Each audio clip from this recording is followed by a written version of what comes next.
Karunia itu mahal. Karunia itu bisa disamakan dengan berlian dan segala macam. Mempunyai anak juga seperti itu. Mempunyai anak, dia sedih, nggak punya karunia, karena karunia diibaratkan berlian. Alhamdulillah kita sekarang diberikan karunia oleh Allah berupa kita bisa menyambut bulan Ramadan, kita bisa mengikuti puasa seperti tahun kemarin, akan tetapi berbeda dengan tahun yang sebelum-sebelumnya. Tarawehnya dibatasi, sebagian daerah tidak bisa taraweh dan segala macam. Tapi alhamdulillah khususnya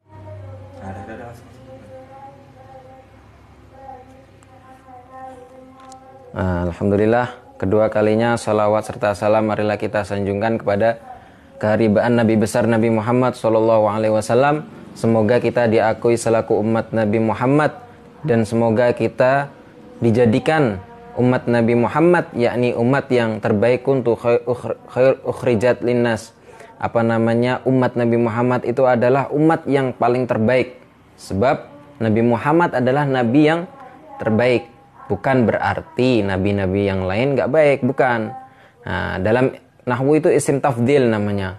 Dia terbaik itu yang lainnya baik, akan tetapi yang satu ini lebih baik daripada yang lainnya. Karena Nabi Muhammad SAW nurnya itu diciptakan dari semenjak Nabi Adam tinggal di jannahnya Allah Subhanahu wa Ta'ala. Nah, makanya Nabi Adam itu berdoa dengan wasilah nur Nabi Muhammad Sallallahu Alaihi Wasallam.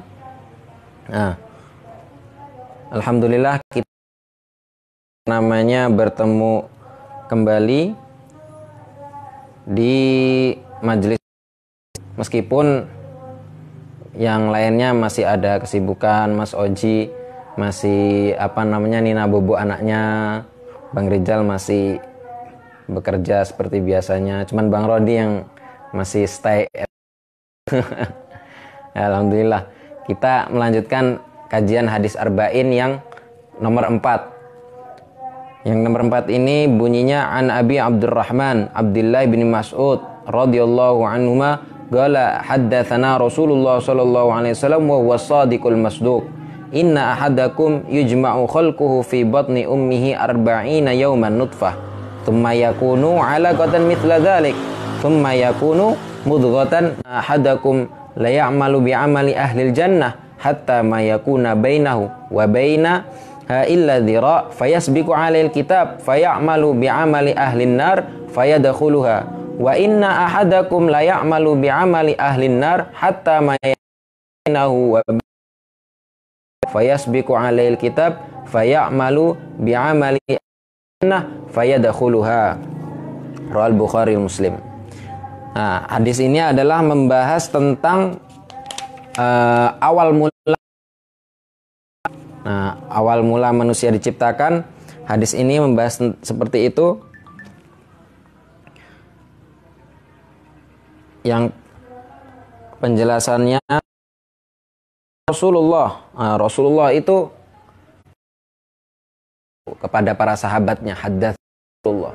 Kepada siapa tadi? Kepada Abdurrahman Abdullah ibn Mas'ud radhiyallahu anhuma. Bercerita tentang apa? Nah, hal ini hal yang baru, hal yang sahabat-sahabat itu sebelumnya belum pernah tahu. Karena kedokteran, apalagi kedokteran belum tahu, belum ada juga waktu zaman itu. Tapi waktu zaman Rasulullah sudah diberitahu teorinya.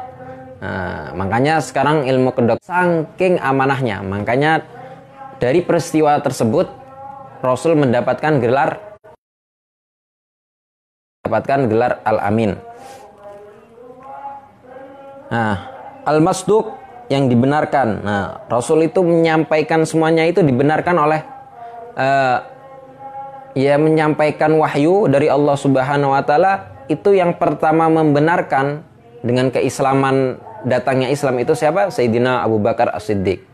Nah, makanya Sayyidina Abu Bakar As-Siddiq, orang yang membatni ummi arba'ina yauman nutfah. Nah, di perut ibunya itu 40 hari berupa apa? Sperma.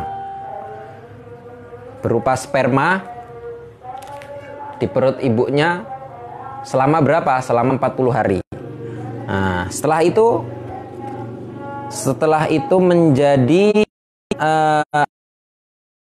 darah dari sperma 40 hari segumpal darah, terus yang terakhir 40 hari segumpal daging.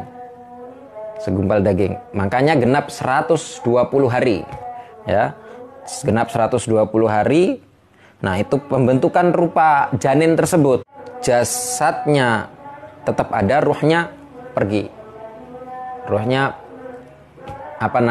diangkat oleh Allah Subhanahu wa taala. Nanti kalau setelah yub'ats, mab'uts artinya dibangkitkan. Nah, itu rohnya dikembalikan lagi alam kubur, atau waktu di alam barzah dibalikan untuk mendapatkan pertanyaan dan siksa atau nikmatnya kubur. Nah, itu namanya roh. Roh itu kekal ya. Dalam akidah Ahlus Sunnah wal Jamaah itu roh kekal, nggak bakal binasa. Nah, roh itu roh.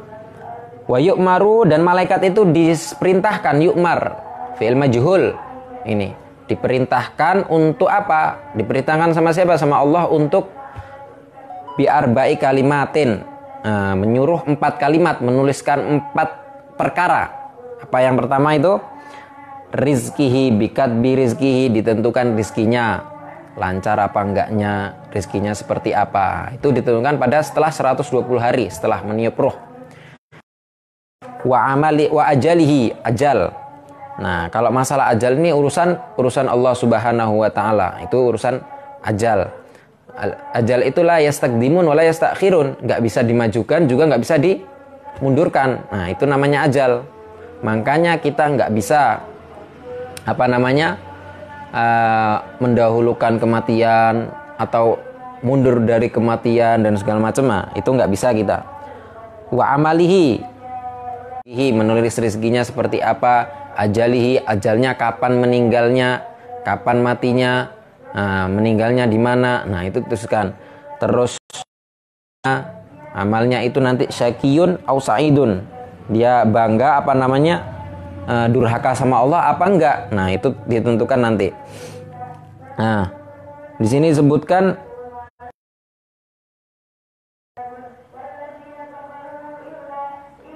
la ilaha illallah.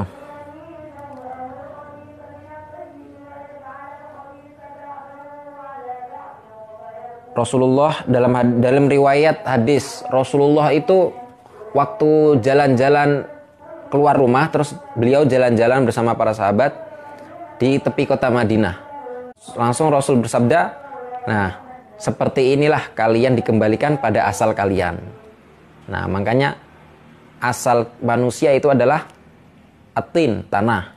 Nah, seperti itu nanti kita dikembalikan di tempat yang semula, yakni tanah. Makanya orang yang sombong itu harus berpikir, kenapa saya sombong padahal saya ini diciptakan dari tanah. Nah, maksudnya tempat saya ini nanti dikembalikan di tanah. Saya awal di tanah, nanti akhir di tanah. Nah, makanya orang yang sombong itu harus berintrospeksi diri. Siapa yang menciptakan saya? Saya nggak bisa menciptakan apa-apa, saya nggak bisa berkenapa kecuali dengan izin Allah Subhanahu wa ta'ala.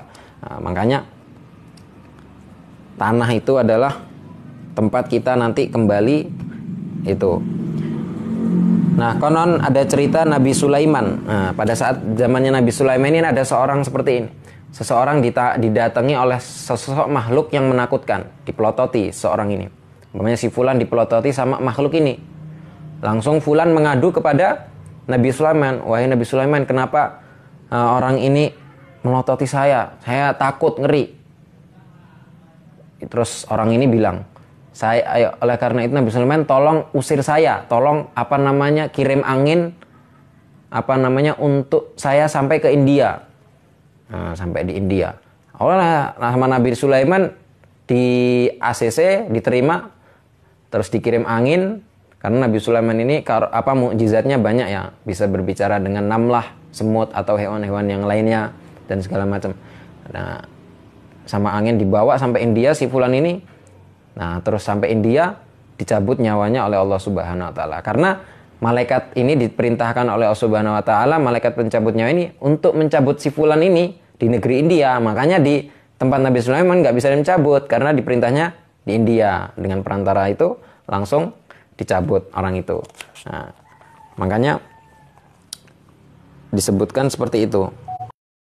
Nah, terus hadis selanjutnya, fa wallahi alladzi la ilaha ghairu inna hadakum la ya'malu bi amali ahlil jannah hatta ma yakuna bainahu wa baina illa dzira kitab fa ya'malu bi amali ahlin nar. Nah, ini maksudnya ada seseorang yang dia ini udah melakukan ketaatan ya. Dia ini udah melakukan ketaatan. Terus melakukan ketaatan. Setelah itu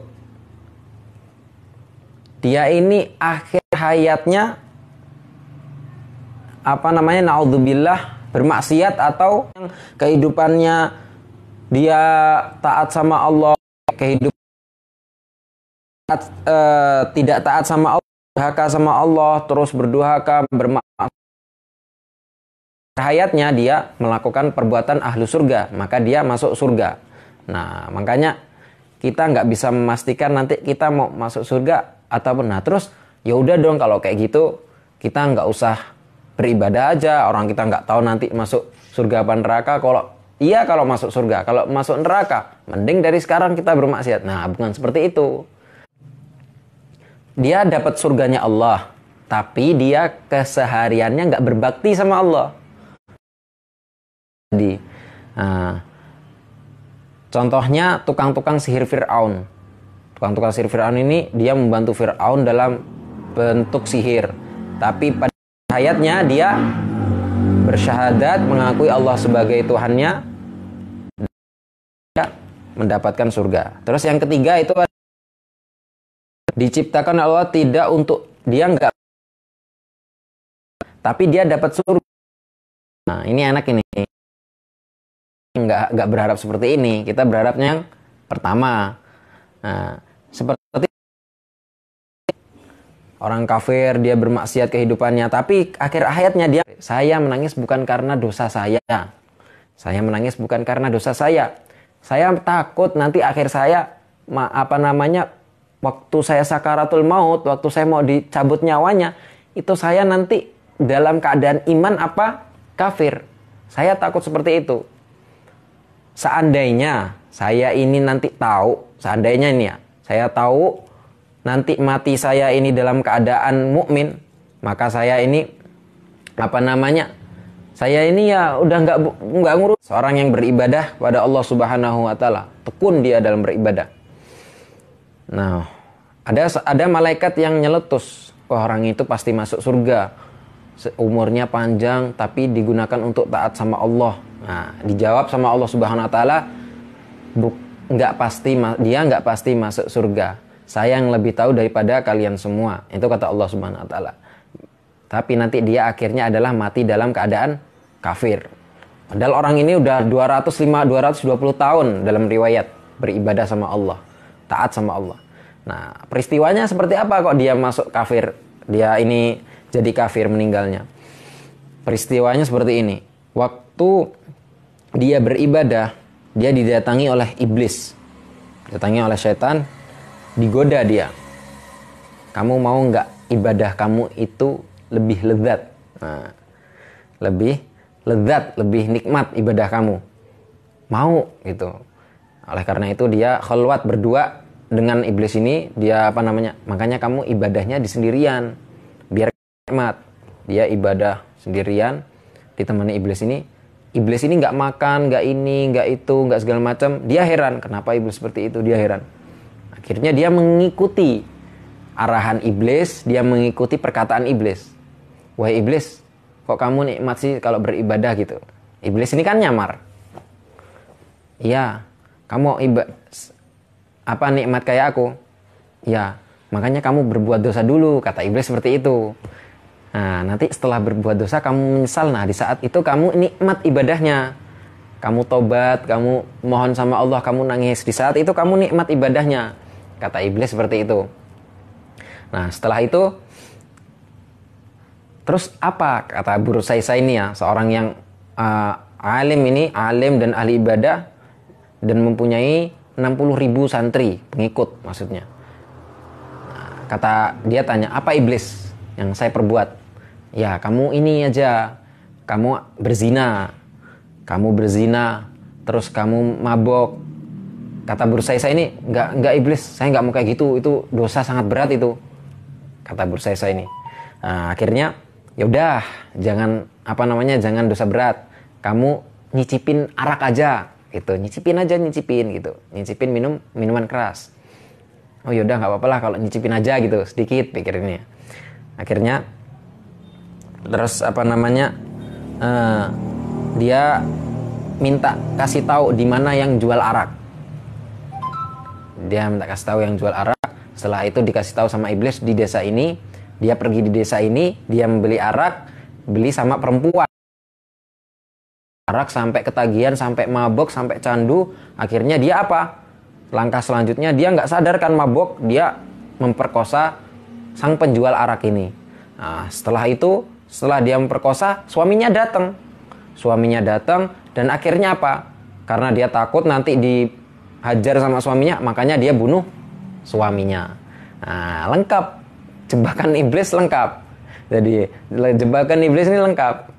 Dikecil dulu, nanti kesini. Nah, kan awalnya tadi nawarin ini. Nah, iblis pintar.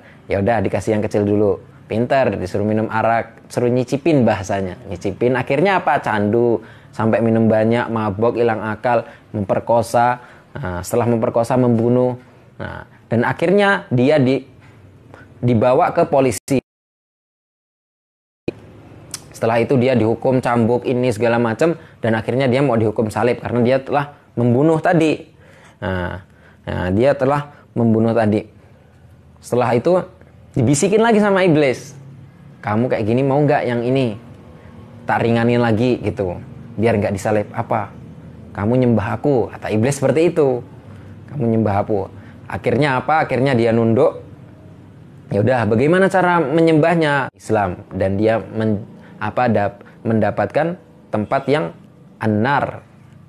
Nah, oleh karena itu kita banyak-banyak sekarang mengintrospeksi diri, banyak-banyak untuk membiasakan dengan kebaikan, karena meninggal kita sesuai dengan kebiasaan kita. Kebiasaan kita ibadah, meninggal kita insya Allah ibadah. Dan semoga kita dijadikan oleh Allah Subhanahu wa Ta'ala orang-orang yang